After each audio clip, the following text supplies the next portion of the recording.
नमस्कार, राधे राधे दोस्तों। एक बार फिर से आप सभी का स्वागत है आपके अपने चैनल राज लक्ष्मी पर। तो आज के इस वीडियो में मैं आप सभी के लिए लेकर आई हूँ श्रावण मास महात्म्य के तीसरे दिन की कथा। श्रावण मास महात्म्य के तीसरे दिन की कथा में अहम अध्याय के पाठ का श्रावण करेंगे। इसके पहले मैंने प्रथम 2 अध्यायों के पाठ के वीडियोस मेरे चैनल पर बना रखे हैं, जिन्हें आप मेरे चैनल पर जाकर देख सकते हैं और कथा को श्रावण कर सकते हैं। वीडियो के डिस्क्रिप्शन में भी उन दोनों वीडियोस के लिंक दे दूंगी, जहां से आप उन दोनों वीडियोस को देख सकेंगे और कथा को श्रावण कर सकेंगे। महामृत्युंजय मंत्र। ओम त्र्यंबकम यजामहे सुगंधित पुष्टि वर्धनम उर्वारुकमिव वंदना मृत्योर्मुक्षि यमामृता। यह महान शक्तिशाली महामृत्युंजय मंत्र है। इसका रोजाना 108 बार जाप करने से प्राणों पर आया संकट दूर हो जाता है। वैसे भी आपकी जानकारी के लिए बता दूं कि महामृत्युंजय मंत्र की रचना प्राणों पर आए हुए संकट को दूर करने के लिए की गई थी। जब मृत्यु का संकट किसी पर आ जाता है तो आज भी सवालात महामृत्युंजय मंत्र का जाप करवाया जाता है। तो यह मंत्र हमारे प्राणों पर आए हुए संकट को दूर करने में कारगर होता है। तो आज हम सुनेंगे श्रावण मास अध्याय 3 की कथा, जिसमें हम देखेंगे ये श्रावण मास और की जाने वाली भगवान शिव की पूजा का वर्णन। इससे पहले द्वितीय अध्याय में हमने देखा कि भगवान शिव सनत कुमार की विनम्रता पर खुश होते हैं और उन्हें श्रावण मास के व्रत की जानकारी देते हैं। सनत कुमार बोले, हे भगवान, आपने श्रावण मास के व्रतों का संक्षिप्त वर्णन किया है। हे स्वामिन, इससे हमारी तृप्ति नहीं हो रही है, अतः आप कृपा करके विस्तार से वर्णन करें, जिसे सुनकर हे सुरेश्वर मैं कृतकृत्य हो जाऊं। ईश्वर बोले, हे योगीश, जो बुद्धिमान नक्त व्रत के द्वारा सावन मास को व्यतीत करता है, वह 12 महीने में नक्त व्रत करने के फल का भागी होता है।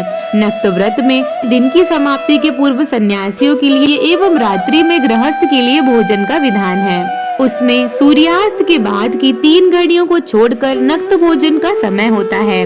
सूर्य के अस्त होने के पश्चात 3 घड़ी संध्या काल होता है। संध्या वेला में आहार, मैथुन, निद्रा और चौथा स्वाध्याय, इन चारों कर्मों का त्याग कर देना चाहिए। गृहस्थ और यति के भेद से उनकी व्यवस्था के विषय में मुझसे सुनिए। सूर्य के मंद पड़ जाने पर जब अपनी छाया अपने शरीर से दुगनी हो जाए, उस समय के भोजन को यति के लिए नक्त भोजन कहा गया है। रात्रि भोजन नक्त भोजन नहीं होता है। तारों के दृष्टिगत होने पर विद्वानों ने गृहस्थ के लिए नक्त कहा है। यति के लिए दिन के 8वें भाग के शेष रहने पर भोजन का विधान है।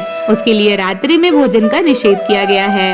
गृहस्थ को चाहिए कि यह विधि पूर्वक रात्रि में नक्त भोजन करे और यति, विधवा तथा विदुर व्यक्ति सूर्य के रहते नक्त व्रत करे। विदुर व्यक्ति यदि पुत्रवान हो तब भी रात्रि में ही नक्त व्रत करना चाहिए। अनाश्रमी हो अथवा आश्रमी हो अथवा पत्नी रहित हो अथवा पुत्रवान हो, उन्हें रात्रि में नक्त व्रत करना चाहिए। इस प्रकार बुद्धिमान मनुष्य को अपने अधिकार के अनुसार नक्त व्रत करना चाहिए। इस मास में नक्त व्रत करने वाला व्यक्ति परम गति को प्राप्त करता है। मैं प्रातः काल स्नान करूंगा, ब्रह्मचर्य व्रत का पालन करूंगा, नक्त भोजन करूंगा, पृथ्वी पर सोऊंगा और प्राणियों पर दया करूंगा।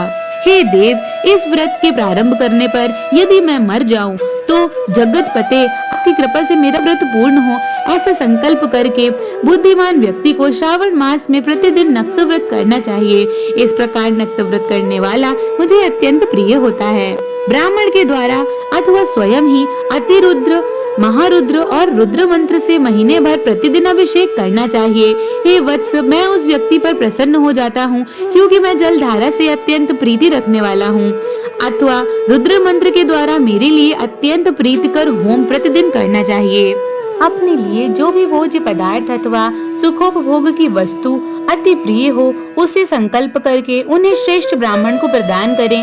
स्वयं महीने भर उन पदार्थों का त्याग करना चाहिए। हे मुने, अब इसके बाद उत्तम लक्ष्य पूजा विधि को सुनिए।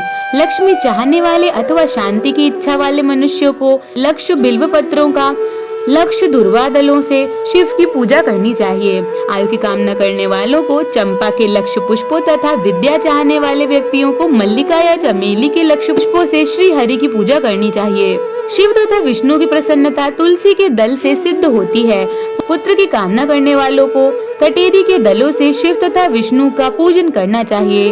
बुरे सपने की शांति के लिए धान्य से पूजन करना प्रशस्त होता है।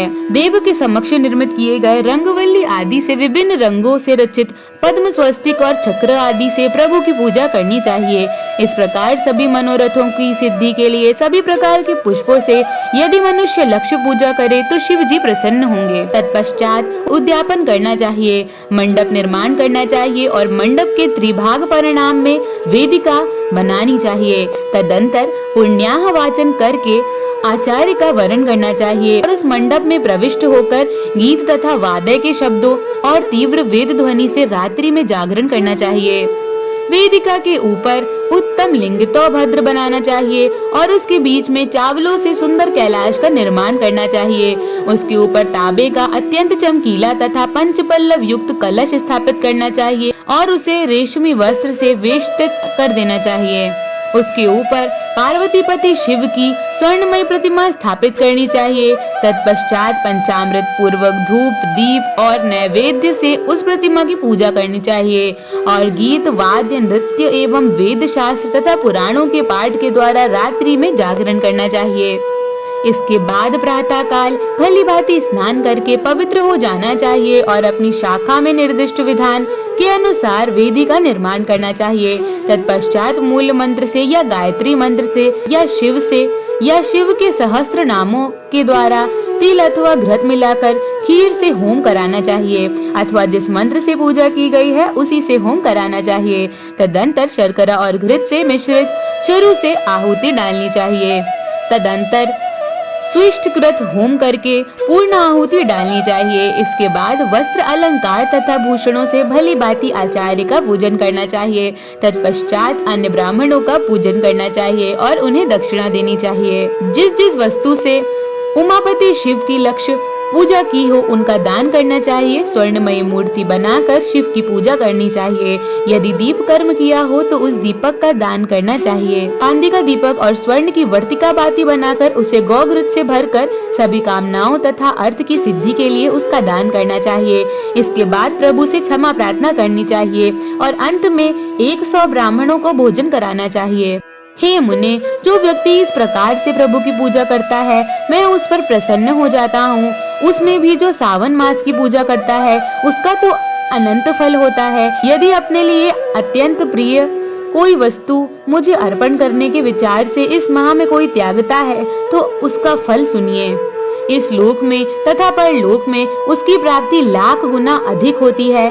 सकाम करने से अभिलक्षित सिद्धि होती है और निष्काम करने से परम गति मिलती है। इस मास में रुद्राभिषेक करने वाला मनुष्य उसके पाठ के अक्षर संख्या से एक एक अक्षर के लिए करोड़ करोड़ वर्षों तक रुद्रलोक में प्रतिष्ठा प्राप्त करता है। पंचामृत अभिषेक करने से मनुष्य अमृतत्व प्राप्त करता है। इस मास में जो मनुष्य भूमि पर शयन करता है उसका भी फल मुझसे सुनिए। हे दवीज श्रेष्ठ, वह मनुष्य 9 प्रकार के रत्नों से जड़ी हुई सुंदर वस्त्रों से आच्छादित, बिछे हुए कोमल गद्दों से सुशोभित, 10 तकियों से युक्त, रम्य स्त्रियों से विभूषित, रत्न निर्मित दीपों से मंडित तथा अत्यंत मृदु और गरुणाकार प्रवाल मणि निर्मित अथवा हाथी दांत की बनी हुई अथवा चंदन की बनी हुई उत्तम तथा शुभ शैया प्राप्त करता है। इस मास में ब्रह्मचर्य का पालन करने से वीर की दृढ़ पुष्टि होती है। ओज बल शरीर की दृढ़ता और जो भी धर्म के विषय से उपकारक होते हैं वह सभी उसे प्राप्त हो जाते हैं। निष्काम ब्रह्मचारी व्रती को साक्षात ब्रह्म की प्राप्ति होती है। सकाम को स्वर्ग तथा सुदेवांगनाओं की प्राप्ति होती है। इस मास में दिन रात अथवा केवल दिन में अथवा भोजन के समय मौन व्रत धारण करने वाले भी महान वक्ता हो जाते हैं। व्रत के अंत में घंटा और पुस्तक का दान करना चाहिए। मौन व्रत के महात्म्य से मनुष्य सभी शास्त्रों में कुशल तथा वेद वेदांग में पारंगत हो जाता है और वह बुद्धि में बृहस्पति के समान हो जाता है। मौन धारण करने वालों का किसी से कलह नहीं होता, अतः मौन व्रत अत्यंत उत्कृष्ट है। इस प्रकार श्री स्कंद पुराण के अंतर्गत ईश्वर सनत कुमार संवाद में श्रावण मास महात्म्य में नक्त व्रत, लक्ष्य पूजा, भूमि शयन, मौनादि व्रत कथन नामक 3रा अध्याय पूर्ण हुआ। अगर आप सभी को यह वीडियो पसंद आई हो तो हमारे चैनल को लाइक करें, सब्सक्राइब करें, वीडियो को शेयर करें और बेल नोटिफिकेशन को ऑल पर सेट करना ना भूलें, ताकि श्रावण मास की आने वाली सभी कथाओं की नोटिफिकेशन आपको सबसे पहले प्राप्त हो। हमारी वीडियो पर अंत तक बने रहने के लिए आप सभी का बहुत बहुत धन्यवाद। जय श्री कृष्णा दोस्तों।